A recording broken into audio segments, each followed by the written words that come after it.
Ons begin vanoggend met 'n splinternuwe reeks. 'n Splinternuwe reeks en ons noem dit die Mekaar Gemeente.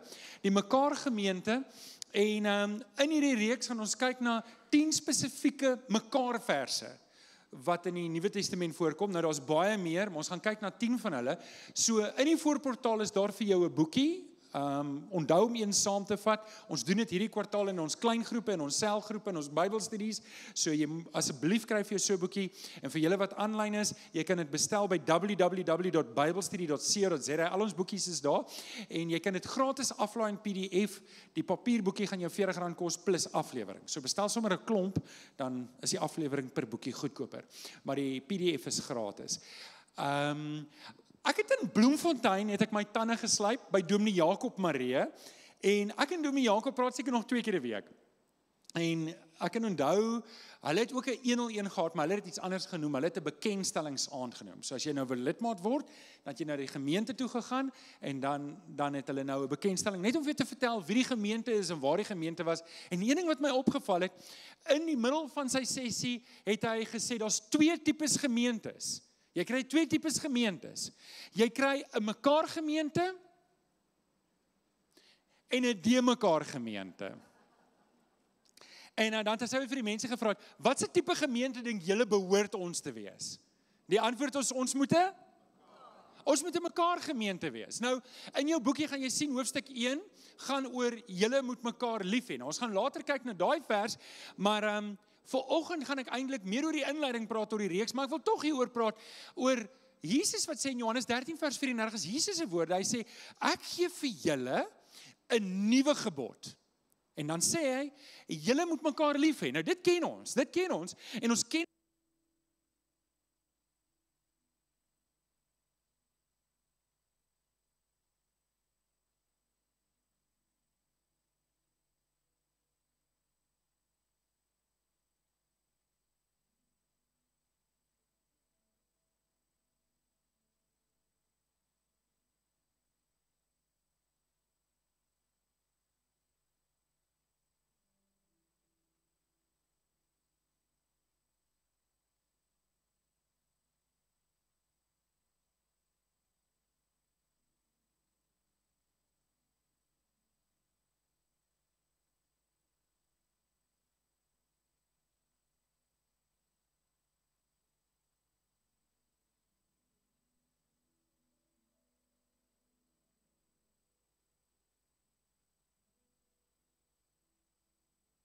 toetsie en gee net 'n handeklap vir Chris en vir Jaco. Toevallig is hulle familie. Ja, weet jy hoe dit gebeur het nie? Okay, so julle ken die Matteus weergawe wat sê jy moet die Here jou God lief hê met jou hele hart, met jou hele siel en al jou krag en jy moet jou naaste lief hê soos jou self. Okay, so daai ken julle, maar ek is seker meeste van julle ken nie die Johannes weergawe nie. Ek het dit al raak gelees, maar ek het dit nooit ingeneem nie. Jesus sê in Johannes 'n bietjie ander woorde. Hy sê ek gee julle 'n nuwe gebod, julle moet mekaar lief hê en dan sê hierdie woorde, soos ek julle liefhet. Hoe lief het Jesus ons?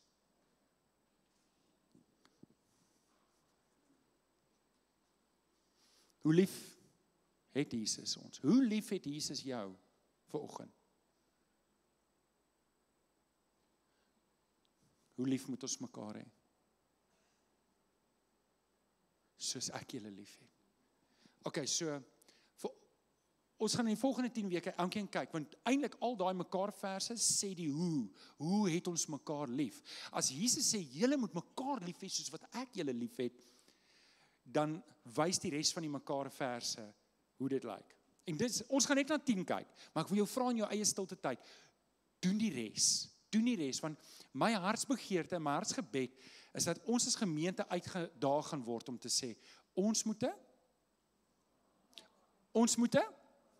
Ons moet 'n mekaar gemeente word, 'n gemeente wat mekaar werklik liefhet. Nou, vanoggend wil ek die tafel dek. Ek gaan nie praat oor liefde nie, want ons gaan eintlik die hele 10 weke praat oor liefde. Ek wil vanoggend 'n bietjie die tafel dek vir die reeks, dat jy verstaan waar die reeks gaan. En die woord mekaar kom net in die Nuwe Testament 145 keer voor. Nou okay, die kontekste is nie altyd dieselfde nie, maar die meerderheid gaan oor hoe ons teenoor mekaar moet optree, of 'n hele paar gaan oor hoe ons nie moet optree nie. Julle moenie mekaar verslind en verskeer nie. Julle moenie oor mekaar skinder nie. Moenie mekaar veroordeel nie. In hierdie reeks kyk ons glad nie na die moenie mekaar nie. Ons kyk net na die moet mekaar. Het julle dit? Maar in jou stilte tyd wil ek jou nooi, gaan kyk. Maak dit 'n deel van jou studie.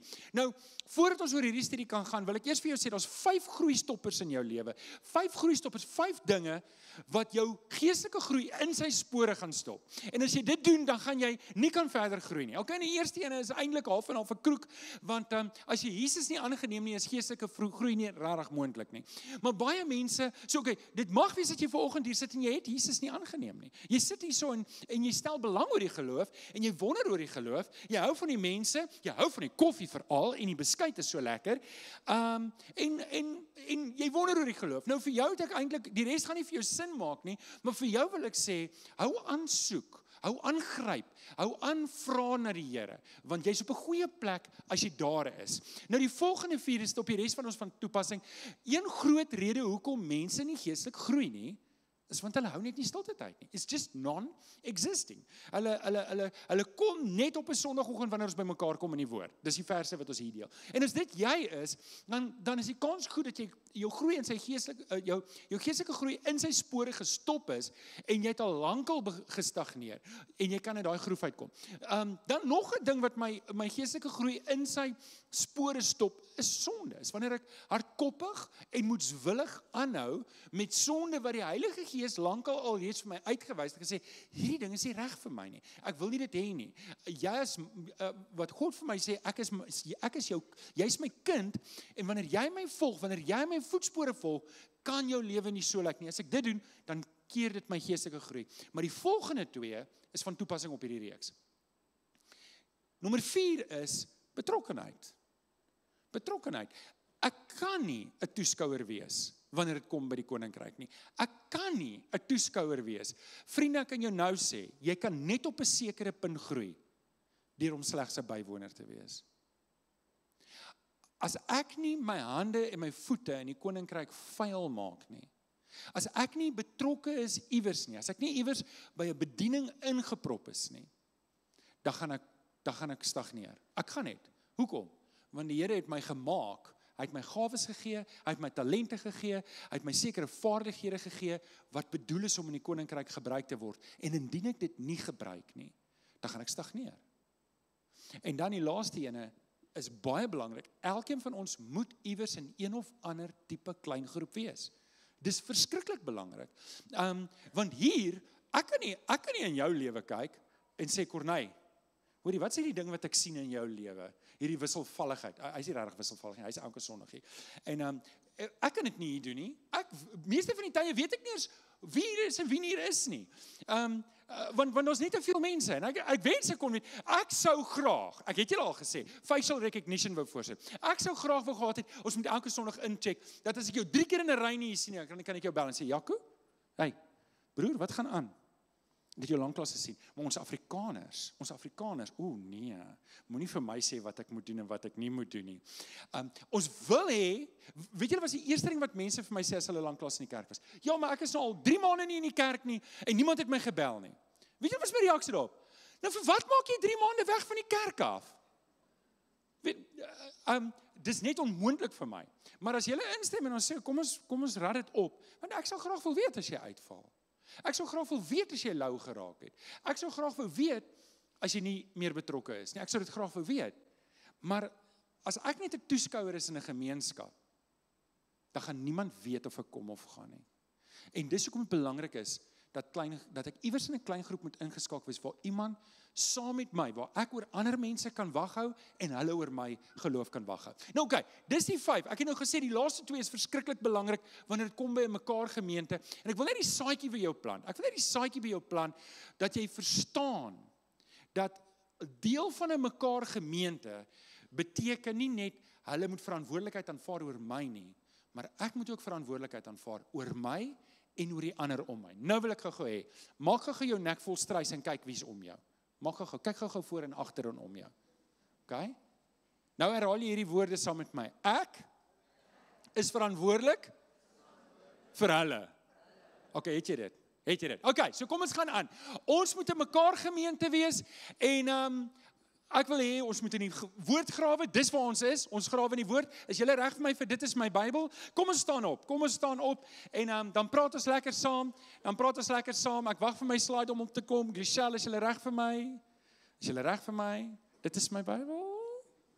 Hulle is nog nie daar nie. Maar ons ken die woorde. Sê saam met my, dit is my Bybel. Ek is wat dit sê ek is. Ek het wat dit sê ek het. Ek kan doen wat dit sê ek kan doen. Met my mond bely ek, met my hart glo ek, dat Jesus die Here is. Amen. Baie dankie. Jy kan jou sitplek inneem. Ons gaan vanoggend ons Bybels oopmaak by 1 Timoteus 3 vers 14 tot 16. Ek het vir julle gesê ek dek vandag die tafel vir die reeks. 1 Timoteus 3 vers 14 tot 16. Ek lees dit uit die 83 vertaling. En terwyl julle blaai, wil ek net vir almal aanlyn sê, baie welkom. Baie welkom, is heerlik om in jou huis te wees. As jy nog nooit hier was en jy's in die omtrek, kom asseblief sê vir ons hallo, kom skud my hand en sê ek is van die aanlyn gemeenskap. Ek dink so aan Gustaf en Miranda daarso van Mums and Tout. Dit is altyd lekker om hulle te sien en ook vir Johan en Katie Brits van Windhoek. Is lekker om te sien. Dis regte mense aan die ander kant van daai kamera. Is heerlik om julle ook aanlyn te hê. So 1 Timoteus 3 vers 14 tot 16. En ek moet hierdie verse stadig lees want ek wil hê ons moet dit saam begryp. Is julle by? Paulus skryf in vers 14, hy sê, ek skryf hierdie dinge aan jou, so hy skryf 'n brief vir Timoteus, wat bekend staan as 1 Timoteus. Timoteus is in Efese, hy sê vir Timoteus, bly daar in Efese. Ek wil graag by jou uitkom, ek kon dit nog nie reg kry nie, bly daar in Efese, ek wil hê jy moet 'n paar dinge doen, jy moet ouderlinge en diakens aanstel, jy moet 'n paar regstellings maak, daar's 'n paar vrouens wat bietjie met mekaar beklei, en ek is lief vir hierdie vrouens, maar sê vir hulle moet ophou stry oor die goeters, en hulle moet net bykom, en weet so, lees hierdie hele Timoteus vir my, hy sê ek skryf hierdie dinge aan jou, hoewel ek hoop om gou na jou toe te kom, maar in geval my koms vertraag word, wat dit toe wel het, sal jy dus weet hoe iemand hom moet gedra in die huisgesin van God. Nou, hier is 'n term wat ons net hier raak lees, die huisgesin van God. Ek dink ons lees dit op 2 plekke. Maar sê net hierdie woorde saam met my, want ek wil net hê dit moet insink. Huisgesin van God. Sê dit op die telling van 3. 1, 2, 3. OK, nou die vraag is, wie is hierdie huisgesin van God? En hy verklaar dit in die volgende vers. Hy sê, dis die huisgesin van God, is die, wat is ons? Het julle dit? Sien julle die parallel? Die huisgesin van is die gemeente van die lewende God. En nou sê hierdie interessante ding wat ek wil opbreek vanoggend. Hy sê die gemeente, sê gou gemeente? Die gemeente is die draer en die beskermer van die waarheid.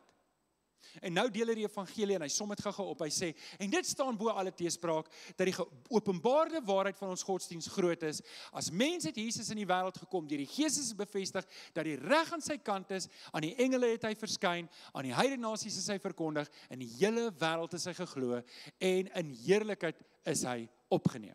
Nou oké, dis my verse vir vanoggend, en ons het baie belangrike verse vanoggend gelees, en ek wil 'n bietjie daarop stil staan, en 'n bietjie om hierdie boom skoffel, en ek wil hierdie verse vir jou oopbreek, en ek wil iets van gemeente wees vanoggend aan jou verduidelik. Die enigste kans wat ons het om hierdie wêreld vir Jesus te wen, die enigste kans wat ons as gemeente het om jou kind, jou familielid, jou werkskollega, wie dit ook al is wat om jou is, oor wie se siel jy op hierdie oomblik bekommerd is, of behoort bekommerd te wees, die enigste kans wat ons het om dit te doen, is as ons dit saam doen. Ons moet in mekaar gemeente wees. Die Here roep ons op daarvoor. Want saam is ons beter. Saam kan ons meer bereik. Saam het ons meer slaankrag. Saam groei ons in die Here Jesus. Saam maak ons 'n verskil. Saam maak ons 'n verskil in ons gemeenskap. Saam maak ons 'n verskil in ons skole, in ons werke, in ons buurte. Saam is ons 'n hand in die hand van die Here Jesus wat mense seën. Saam is ons 'n vuis in die hand van die Here wat die sterk hou van die Satan op mense se lewens kan afbreek. Saam gaan ons en ons maak disippels. Saam bou ons 'n mekaar gemeente. Amen. So ons moet dit saam doen. Nou, ek wil volgende 4 waarhede met jou deel oor 'n mekaar gemeente. En dan gaan ons vir die res van die week kyk hoe lyk dit, een vir een. En soos ek gesê het, ons kan nie al 154 doen nie, maar jy kan dit doen in jou stilte tyd. En ek daag jou uit om dit te doen. So, 4 waarhede oor 'n mekaar gemeente. Hier gaan ons. Nommer 1, wat ek wil hê jy moet vanoggend in jou hart en jou gedagtes huis toe vat, is die kerk behoort aan wie behoort dit? Hoor, hierdie kerk behoort nie aan my nie. Die ouderlinge is die direkteure hier nie. Ek weet nie hoe ons die kerk geregistreer gekry het nie, maar daar's nie direkteure hierso nie. Daar's 'n verteenwoordiger, maar ons is die gemeente. Ons is die gemeente. Ons is die liggaam van Christus. En wat julle hier sien, behoort aan dit behoort aan Jesus. En ons lees dit. Ek gaan nou weer die vers lees. In Efesiërs 1 vers 23 sê, die kerk is sy liggaam. Wie se liggaam? Jesus se liggaam. Die volheid van hom wat alles in almal vervul. Nou hoor gou hierdie fenominale vers, want ek lees dit, maar sien as jy dit lees, dan is dit, dis 'n mooi vers. Maar as jy dit moet preek, dan moet jy sê, wag, weet jy, wat staan hier? Het jy al so 'n oomblik gehad, wat jy sê, dis mooi, en dan lees jy dit weer, en dan denk, maar verstaan ek wat hier staan? Nou hoor jy wat staan hier. Dit sê die kerk is sy liggaam. Julle het dit, nê? Maar hoor nou hierdie woorde. Hierdie woorde maak nie regtig sin nie. Die volheid van hom wat nou Jesus Christus is, wat alles in almal vervul. Van wie praat dit? Dit praat van die kerk. Dis Jesus wat die kerk vervul met sy gees. Dis Jesus wat hier teenwoordig is. Nou kom ek sê gou-gou, as ons 'n liggaam is, kan almal net gou-gou hulle regterhande opsteek. Kan almal gou-gou hulle linkerhande opsteek. Okay, julle lyk vir my heel gesond, want julle het almal hande. As julle hande opsteek, gaan al die ligte aan, want vele hande maak die ligte werk.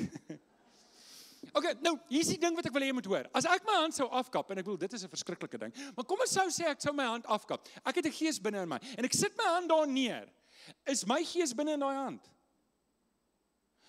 Kan ek hom nog red, deur om hom terug te werk? Dokters, Tersius, kan ons dit doen? Dis 'n daai storie daai, nê? Jy kan dalk nie. Maar kom ons sou sê, Tersius, help my net uit hier. Ek los daai hand vir 2 weke daar. Ek bedoel, ons gaan baie gemeentelede verloor, maar kan ek hom dan weer terugwerk en ek hom red? Nee, waarskynlik nie. Hier is die ding. Christus vervul hierdie liggaam. As ek my doelbewus uit dit uithaal, dan's ek buite wat God vir my bepaal het. Dis nie my plan nie, dis nie my gemeente nie, dis Christus se gemeente. Ek bly deel van die gemeente solank ek doelbewus deel is. As ek myself verwyder en ek sit myself eenkant, dan's ek buite God se plan. Dis nie ek wat dit sê nie, is die skrif wat dit sê. Maak dit sin? Ons gaan verder, Matteus 16 vers 18. Ek sê vir jou, jy is Petrus, en op hierdie rots sal ek my kerk bou. Nou gaan nou weer jou praat, maar volgens hierdie vers, aan wie behoort die kerk? Aan? Julle sê dit saggies. Die antwoord is Jesus. Aan wie behoort die kerk? Aan Jesus. Okay, julle het dit. Nou, ek wil tog 'n vrywaring gee, want hier is 'n ding. Daar is verskillende mense in hierdie wêreld. Daar is verskillende mense in hierdie wêreld wat verskillende behoeftes het. Wanneer dit kom by spiritualiteit en geestelikheid, en dis okay. En dis hoekom daar verskillende gemeentes is. Ek kan vir julle sê, daar's nie vir my 'n probleem. In die week het ons met ander predikante gekuier, ek en Kenneth, en was my heerlik om saam met hulle te kuier en te hoor hulle hart, en ons mense daar wat net so lief is vir die Here soos ons, en hier is ons dien die Here, en is wonderlik. Verskillende kerke is nie 'n probleem nie. Daar's gereformeerde kerke wat lief is vir die Here soos wat ons is. Maar hulle het nie dromme in die kerk nie. Hulle skrik as jy dromme speel. Hulle bel die polisie 2 in die oggend. Okay? Dan is daar ander kerke, dis al wat hulle het, is dromme. En hulle dans op stoele en hulle vla steek jou in die oë. En vir daai mense is dit goed. En hulle wil die Here so aanbid. Ons is weer 'n bietjie anders. Ons is 'n ander flavour. En jy weet, en dis wat ons moet verstaan. Dit is okay dat daar verskillende gemeentes is. Iemand het eendag gesê, it takes all kinds of churches to reach all kinds of people. En ek stem saam daarmee. Kerke is nie in kompetisie met mekaar nie. Ek het hierdie gekry. Ek weet dit is 'n bietjie blurry, maar Die een kerk het 'n bordjie op wat sê, we care about you. En die ander kerk sê, yeah, but we've got better music. Nou, dis snaaks, want dit gaan oor 'n behoefte. Dalk het jy nie nou behoefte dat iemand vir jou moet omgee nie, maar jy hou van die musiek. Dalk het jy behoefte aan omgee. En dit beteken nie ons moet elke 6 maande na 'n ander kerk toe gaan nie. Ek dink dis ongesond. Om kyk, daar's 'n verskil tussen church shopping en church hopping. Wanneer jy 'n nuwe plek is, dan moet jy church shopping doen. Jy moet gaan shop en kyk wat is daar. Jy kan nie na die kerk wat die naaste aan jou huis gaan nie, want dit is dalk nie jou kerk nie. Jy moet 'n bietjie gaan rondgaan. Maar jy kan nie 'n leefstyl hê waar jy elke 6 maande na 'n ander kerk is nie. Hoekom nie? Weet jy hoe lank vat dit vir iemand om in 'n kerk in te skakel en die volle krag van sy bediening te ontdek? Tot 4 jaar. Meeste mense verander so vinnig van kerk, hulle word nooit genoeg vertrou deur daai gemeenskap om gebruik te word nie. As ek elke 6 maande, elke 2 jaar by 'n nuwe kerk is, gaan ek nooit dit wat die Here vir my bedoel het ontdek in die gemeente nie. En dis hoekom ek hierdie vir julle wys. So daar's 5 ononderhandelbares. As jy ooit, en ouens, hoor gou mooi. Ek wil hierdie vir jou mooi vra. As jy van hier af uitgaan en jy beland by die huis en jy op kerk toe gaan en dit sal my hart baie breek. As jy van hier af gaan en jy gaan soek 'n ander kerk en jy kom by 'n kerk, dan is hierdie die 5 goed waarvoor jy moet uitkyk. Dit gaan nog steeds my hart breek. Maar dis beter as die eerste ene. Julle, daar's niks wat 'n predikant so persoonlik en so hartseer maak as iemand vir die kerk verlaat nie. Dis nie 'n guilt-trippekie mense al klaar. As jy nou oorweeg het om weg te gaan, dan weet jy nou. Jy weet nou, jy kan nie. Jy bly hier tot by die wederkoms, okay? Ek het julle op die kamera. Okay, so as jy moet skuif, vir watter rede ook al, jy trek, julle sal nie ander kerke so, maar jy gaan trek een of ander tyd dalk of wat ook al. Maar hier's 5 ononderhandelbares. Eerstens is ek en jy moet verstaan, daai kerk moet leer dat die mens is van geboorte af verlore in sy sonde. Geen mens kan homself red nie. Die tweede een wat daarmee saamgaan, is dat Jesus Christus is die enigste weg. Net die kruisdood van die Here Jesus, sy opstanding, sy hemelvaart, dis waar die krag lê vir redding. Iemand moet Jesus aanneem om gered te word. Die derde een is, die woord is die finale gesag. Die woord, daai Bybel, daai 66 boeke, as jy 53, 83 vertaling is, dis okay, maar daai is die finale gesag. Dan, die kerk is Jesus se liggaam. Daar's 'n moderne beweging, dat mense gaan weg van die kerk af en sê, ek kan gelowig wees op my eie. Julle, daar's nie so 'n ding nie. Vir my om te sê ek's 'n gelowige, moet ek deel wees van 'n lokale gemeente. Ek moet, die skrif leer dit. Die skrif leer dit uit en uit, want dis soos, ek kap my hand af en ek sit hom na een kant en sê, dis liggaam. Is dit liggaam? Nee, dis besig om 'n vrot hand te raak, dankie Tersius. Dis wat dit is, okay? So en dan, die finale oordeel en die ewigheid, is iets wat ons glo. Daar is 'n lewe hierna, en ons een van 2 plekke waar almal gaan. Nou okay, dit bring ons by die volgende waarheid, die tweede waarheid. Die gemeente is die draer van die waarheid. Die gemeente is die draer van die waarheid. Paulus skryf dit in 1 Timoteus 3 vers 15, sê hy vir Timoteus, hy sê, die gemeente is die draer, en ons gaan nou na die ander deel van die vers kyk, hy is die draer van die waarheid. Nou, dit beteken die gemeente het 'n taak. Nou, ek wil dit doelbewus 'n bietjie meer persoonlik maak, en ek wil vir jou uitwys, dat dit ons gemeente is, ons gemeente wat hier sit, het 'n taak. Maar ek wil dit nog persoonliker maak, ek wil hê, ek en jy moet verstaan, ek en jy het 'n taak. So sê gou saam met my, ek en jy. Jy moenie vir my wil kyk nie, kyk vir jou langs aan. Ek sê ek. Nee, nou is julle uit. Kom ons probeer weer. Maar ek gaan sê ek, en dan kyk jy vir jou langs aan, en jy. Okay, want ek weet dit. Dis, ouens, hierdie is 'n belangrike ding om te verstaan. Ek en jy is dit. Ons is die draer van die waarheid. Die waarheid is op ons toegerus. Christus het die waarheid nou vir ons gegee. Ons moet dit uitdra. En nou wil ek gou met julle praat, want ons het nou die woord kerk gebruik en ons het die woord gemeente gebruik. Het julle dit agtergekom? Wie van julle weet wat is die verskil tussen kerk en gemeente? Wie van julle weet nie? Wat sê, waarvan praat ons nou? Kerk en gemeente. Okay, ek gaan vir julle verduidelik. Verkeerdelik het ons groot geword, ek gaan kerk toe. Of jy draai regs by daai kerk. So wat is die kerk? Die kerk is 'n gebou. Nou, dis in die volksmond, ek gaan nie probeer om dit te verander nie, maar as hulle in die Nuwe Testament gesê het, ons gaan kerk toe, het hulle nie bedoel ons gaan na 'n gebou toe nie. Hulle het bedoel ons gaan na 'n gemeenskap van gelowiges toe. Okay, ek wil verder gaan. So, ons glo die gemeente is die mense, dis reg. Die eerste deel, die volksmond het dit verander, maar ons moet verstaan, daar's 'n ander betekenis. Nou, ek wil julle terugvat na die Grieks toe. Kan ek julle terugvat van die Grieks? Ek gaan vir julle gou 'n Griekse woord leer. Kan ek julle 'n Griekse woord leer? Okay, die Griekse woord vir kerk, is julle reg hiervoor, is eklesia. Sê gou eklesia? OK, so eklesia, wanneer jy ook al die woord kerk lees in jou Bybel, herinner jouself dat die woord eklesia is wat daar staan in die Grieks. Maar nou, ek wil julle vat na gemeente toe. En hier is eintlik waar ek wil stil staan. Want as jy kan verstaan wat die verskil is tussen kerk en gemeente in die Grieks, dan maak dit vir jou in jou verstand 'n groot deur oop om te verstaan hoe ons uit die Nuwe Testament daaraan moet kyk. Is julle reg daarvoor? Is julle wakker? Kan ek vir julle die Griekse woord gee vir gemeente? Wil ek kyk, wil iemand raai wat dit is? Is julle reg hiervoor? Skryf julle dit neer. Die Griekse woord vir kerk is eklesia, die Griekse woord vir gemeente is eklesia. Dis is, Wat is die verskil dan? Wel, die verskil is eintlik net die konteks, en ek gaan dit nou vir julle mooi verduidelik. So, die woord kerk kom in jou Bybel, in my Bybel, die 83 vertaling, kom dit 32 keer voor, die woord kerk. OK? Die woord gemeente kom 79 keer voor. Nou die woord kerk dui op die op die kerk wêreldwyd.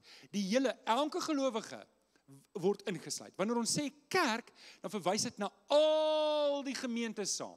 Dis hoekom, weet jy hoeveel keer kom die woord gemeentes, meervoud voor? 32 keer. Nou vas, ek weet vir 'n paar van julle, wat is al die gesyfertjies, maar ek wil 'n punt maak. Weet julle hoeveel keer kom die woord kerke voor? In die Bybel? 0. Hoekom? Want daar is net een kerk. Het julle dit? Daar is net een kerk. Daar's baie gemeentes, maar daar is net een kerk. So, hoekom vertel ek dit vir julle? Sodat jy 'n idee het van ons is deel van 'n groter gemeente van Christus, maar die gemeente, nie die kerk nie, die gemeente is die draer van die waarheid. Die gemeente, met ander woorde, waar lê dit? Natuurlik lê dit op globale vlak, maar dit lê hier. Dit lê hier. Dis nie genoeg om te sê, ek is 'n gelowige, ek is deel van die kerk nie. Ek moet ingeprop wees iewers in 'n lokale gemeente. So 'n kerk is almal wat teen wedergeboorte is, maar wanneer dit kom by die gemeente, moet ek en jy verstaan, ons het 'n taak. Ons as gemeente moet die waarheid uitdra. OK, het ek julle oortuig? Kom ons gaan aan. Waarheid nommer 3, die gemeente, ons het nou gesê, hy is die draer, kan julle onthou wat was die volgende woord? Ons is die beskermer van die waarheid. So dis wat die vers sê. Die gemeente, sien julle daar, in ons vertaling sê dit die gemeente is die draer en die beskermer van die waarheid. So dit beteken ons gemeente het 'n taak, ons moet die woord uitdra, maar ons moet meer as dit doen is, ons moet dit ook beskerm. Daai Bybel wat jy in jou hand het, bevat die waarheid, dis my en jou werk om dit te beskerm. Paulus sê dit. Paulus sê vir Timoteus, daai huisgesin van God, wat daar in Efese bly. Julle moet weet, julle het 'n taak, julle moet die woord uitdra en dit bewaar, julle moet dit beskerm. Wat beteken dit? Dit beteken, ek en jy staan op die mense wat voor ons kom se skouers. En hulle staan op die mense voor hulle se skouers. En so is ons besig om 'n vaste fondasie te bou, waar die volgende generasie, as Jesus nog nie gekom het nie, op ons skouers te kan staan. En as ons wankel en val, is daar niks nie. En weet julle kan gaan kyk hoe lyk die kerk in Europa. Ek prys die Here, daar's herlewing besig om plaas te vind. Maar die kerk het gekwyn en is besig om dood te gaan in die res van die wêreld. Ons is baie bevoordeel hier in Suid-Afrika, maar ons is nie gevrywaar daarvan nie. Ons staan op mense se skouers, nou is dit ons beurt. Dis jou en dis my beurt. Sê gou weer saam, dis my en joune. Dis ons verantwoordelikheid. Ons moet dit doen. So ons moet die woord dra en ons moet dit beskerm. Ons moet 'n aktiewe stryd in ons lewe hê, in ons eie lewe. Dit moet intern wees. Ek moet stryd teen laksheid, teen geestelike laksheid. Ek moet stryd teen louheid in my lewe. Ek moet stryd teen liberalisme en materialisme en al hierdie dinge in my eie lewe. Ek moet eers die waarheid in my eie lewe beskerm. En dan moet ons as gemeente saam staan en sê, ons kan nie saam met hierdie wêreld gaan nie. Ons kan nie lyk soos hierdie wêreld nie. Ons moet anders lyk as hierdie wêreld. Daarom moet ons die waarheid beskerm en dit uitdra. Is dit net die predikant se werk? Is dit net die leier se werk? Nee. Dis die hele gemeente se werk. Dis my en jou taak. En dit is hoekom ons hierdie boekies skryf. Dis hoekom ons vir daai boekies gee. Wat probeer ons doen?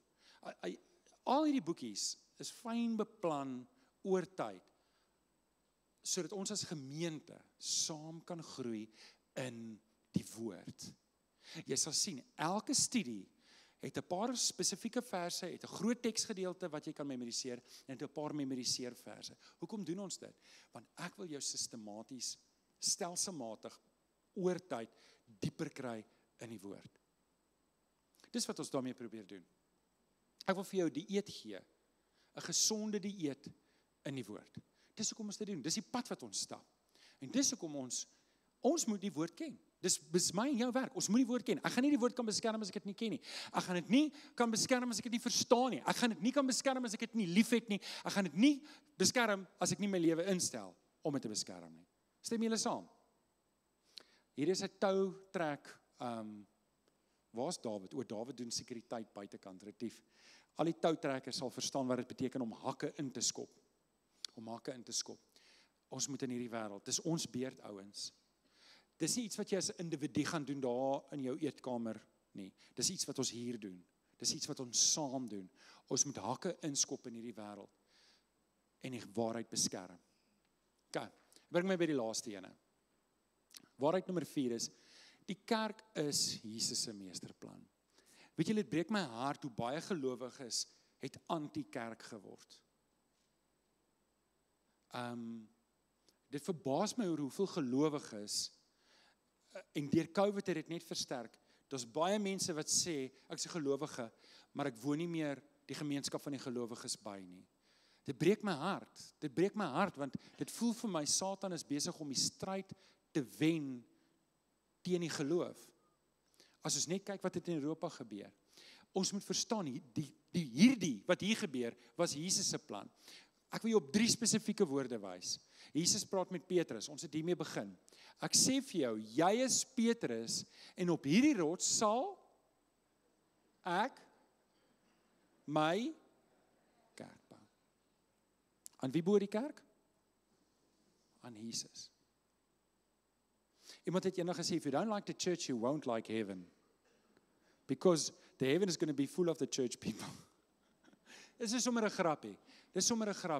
Hierdie kerk is nie perfek nie. Weet julle hoe weet ek dit? Want julle predikante is nie perfek nie. En ek weet, ten minste 'n paar van julle is ook nie perfek nie. Okay? Die kerk is nie perfek nie, maar dis Jesus se liggaam. Ons is Jesus se liggaam. Ons het iets om te bied. Weet julle wat, as julle dink ons kerk is nie perfek nie, dan as ek die Bybelse kerke lees, dan dink ek by myself, joh, het jy al Korinte gelees? Wat 'n vrot gemeente. En dan skryf Paulus vir hulle, ek dank die Here vir julle. Maar julle moet bykom, nê? Die kerk word gedurig vergelyk met die bruid, met Christus se bruid. Nou, as iemand teen my vrou praat, ek het hierdie ding besef in die bediening, is my eerste taak is om my gesin, maar my vrou te verdedig. En daarom, as iemand teen my vrou praat, dan is ek sommer kwaad.